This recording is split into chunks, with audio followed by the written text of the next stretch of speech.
purpose of environment here is to support your software development project. So environment can be viewed in terms of a hardware support or a software support that is needed. Now, hardware provides you a platform that supports the tools required to produce the work products that are an outcome of good software engineering practice. Definitely you need to apply a good software engineering practice. There is a software engineering practice in place. You want to develop a tool, you want to develop a software. For that, you need a good quality hardware. Okay, so definitely without hardware, it is how you are going to develop a new software. Definitely hardware can be of any type. Let's say you are developing a software, so you need a good hardware, like a system. You are going to develop a new kind of a software related to some machine. So that good quality machine should be built in advance. That should be available for you for the testing and validation purpose. So hardware support is needed. Software, because most software organizations have multiple constituencies that require access to SEE. SEE means software engineering environment. You must prescribe the time window required for hardware and software and verify that these resources will be available. See, you are developing a software for a particular car. So definitely car is a hardware which should be available for the developer whenever you want to validate the code, or whenever you want to do the testing. Then definitely that hardware should be available with you. So you must prescribe in your planning that the time window required, when I will require the particular hardware, will that be made available to me for validation and testing. So this planning is also needed. So when a computer-based system is to be engineered, the software team may require access to hardware elements being developed by other engineering teams. So if multiple teams are involved and you need to access certain elements which is being developed by, which is in possession by another team, then definitely those interdependencies should be clearly mentioned in the planning phase itself. So this is something about software engineering environment. Now the software project estimation.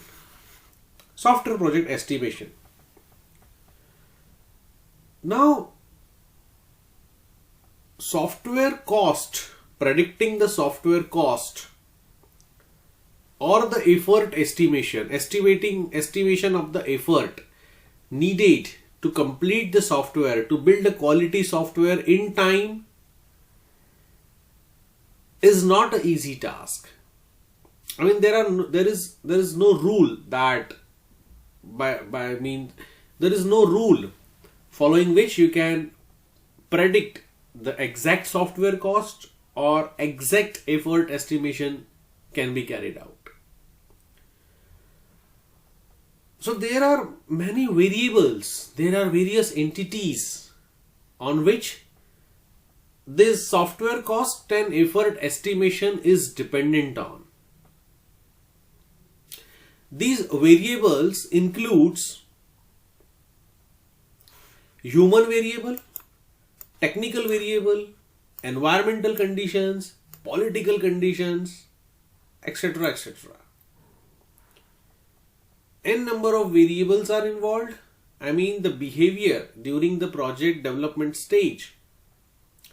The behavior of these variables can influence your software cost or the effort estimation.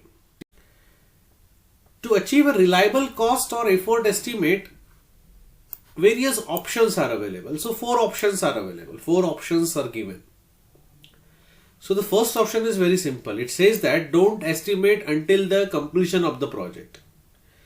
Normally when we do the estimation, we do estimation at the start of the project when it is yet to be started. before starting.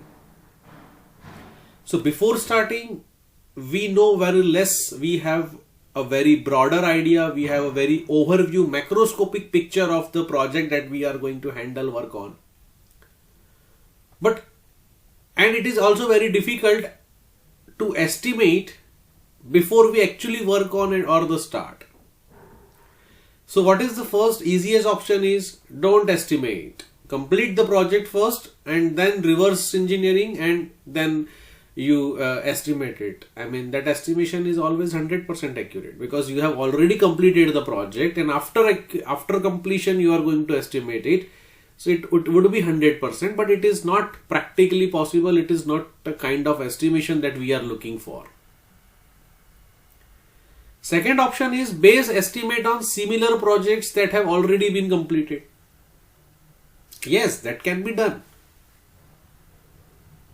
But if the similar or the current project is quite similar to the past project or past efforts, then it is okay. But I mean, these variables, say human, technical, environmental, political, these variables which the techniques, the conditions which were involved in that project might not be exactly same, might not be available in your project as well. So some or the other deviation will always be there.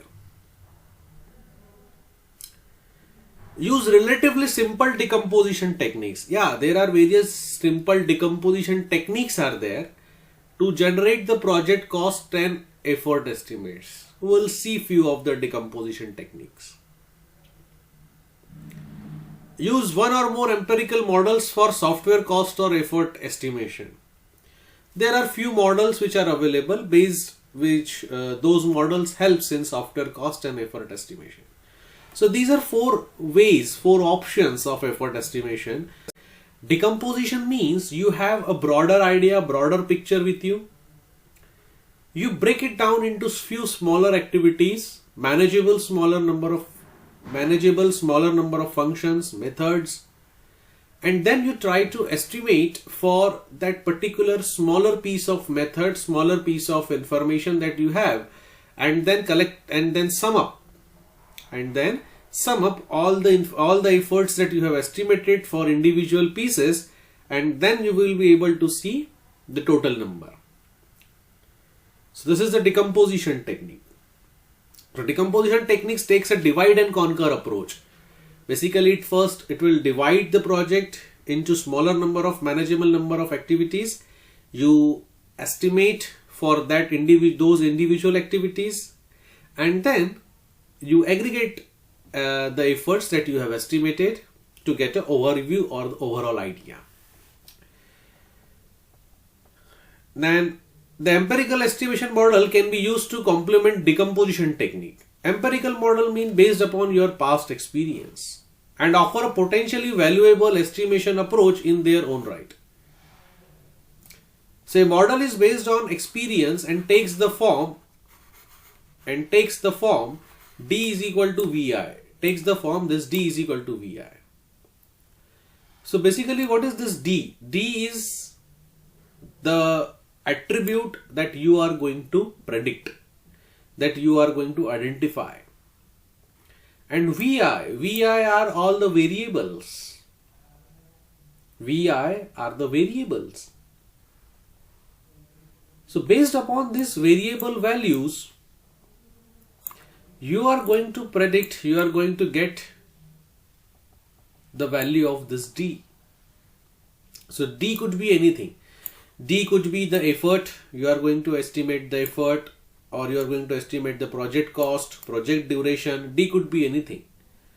So VI could be the variables which can give a clear indication of efforts, the variables which can give clear indication of the cost, variables which can give clear indication of the project duration. So these are the variables.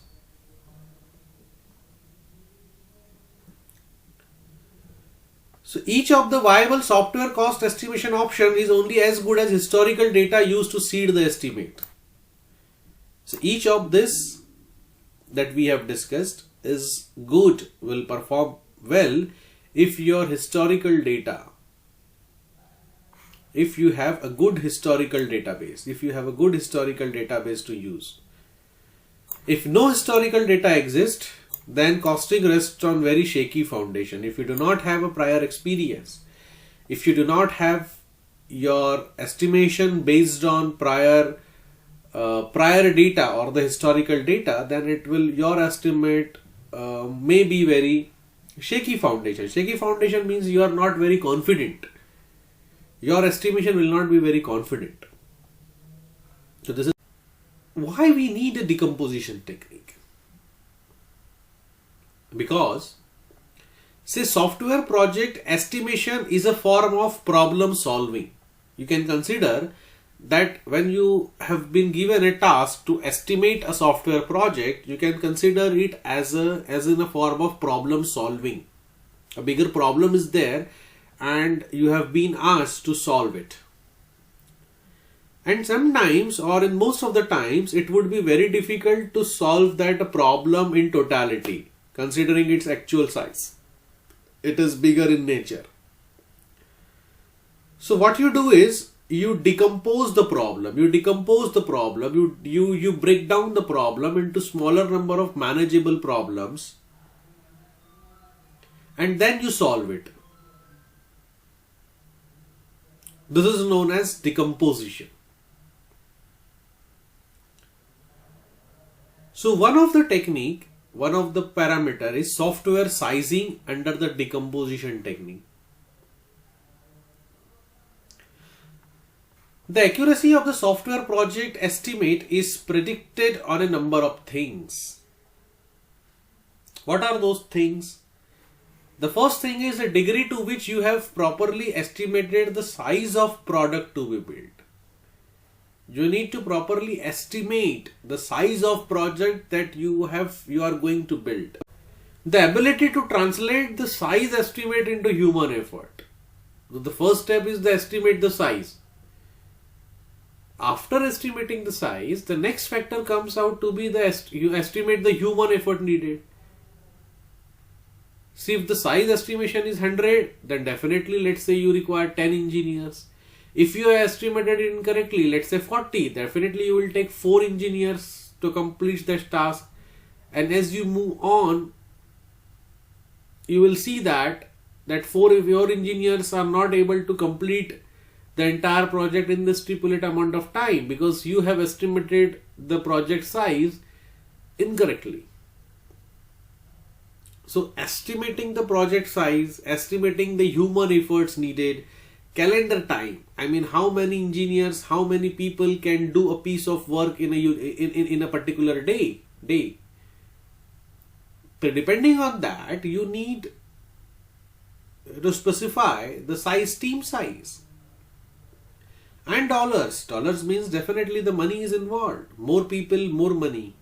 More number of days needed, more money is spent, more budget will be there for the project. So more budget, more expenditure means less profit. The degree to which the project plan reflects the abilities of a software team. The degree to which the project plan. Your project plan should be based upon the abilities of a software team that you are planning. All these things move or go hand in hand. I mean, you cannot plan something which your team is not capable of.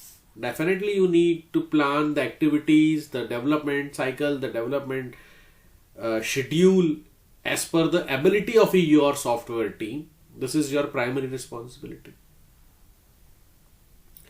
And last factor is the stability of the requirement and the environment that supports the software engineering effort.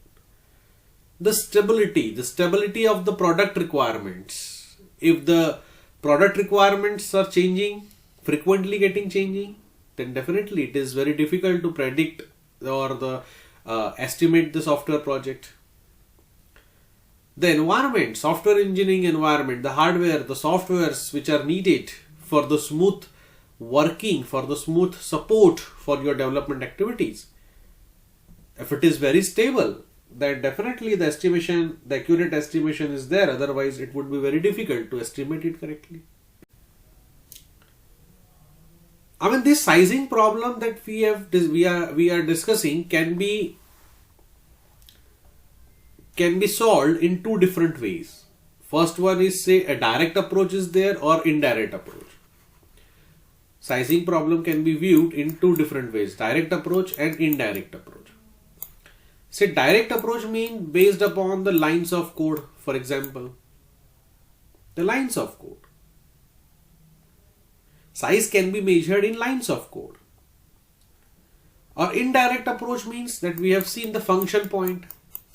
We will calculate the function point, and based upon function point and historical data, we will estimate the size of the current project. We have seen how to calculate the function point. So this sizing problem can be solved, can be viewed in two different ways. One is direct way and indirect way. And there are four different approaches. First approach is fuzzy logic sizing. What do you mean by fuzzy logic? Fuzzy logic means approximation reasoning techniques. This kind of approach is based upon approximate reasoning techniques, approximation. Now, to apply this kind of approach, the planner must identify the type of application you are working on. You need to identify its magnitude on qualitative scale. How well you want that project to work on. And then you need to refine its magnitude within the original. Function point sizing, we all know, calculate the function point. And in the last project, let's say using the historical data, like for this function point, five number of lines are required. So our function point is 10. So how many lines will be required for function point 10? So based upon function point, the planner develops estimate of the information domain characteristics. Whatever the information domain is there, whatever are the parameters you need to plan related to, then you can use the function point. Standard component sizing. Now standard component means there are a number of components which are available for your help. Components may be the already developed piece of code. Component may be some standard screens that you want. Some report format is available. Some program, some file, some lines of code, some information. These all things together comprises of components. If these components are available, then definitely you can think of assembling these components in proper way to achieve your desired task, build your software project. Now the project planner estimates the number of occurrences of each standard component and then use historical project data to estimate the delivered size per standard component. We have used this standard component number 1 in our earlier project. Using that, you have observed something in your historical project, and based upon that knowledge you can anticipate, you can estimate something in this project. This is known as standard component sizing. Based upon the components and historical data, you can try to estimate if we use this particular component, the expected sizing related to this particular component is this much. This is known as standard component sizing. And change sizing. Change sizing means you are not going to use the component as it is available. Change sizing. You need to add something, you need to edit something, you need to remove something in the existing component. So based upon the information available related to the changing in component, efforts needed in changing the component, how the size of the project is going to get impact if we change the components which are available, then it is a change sizing.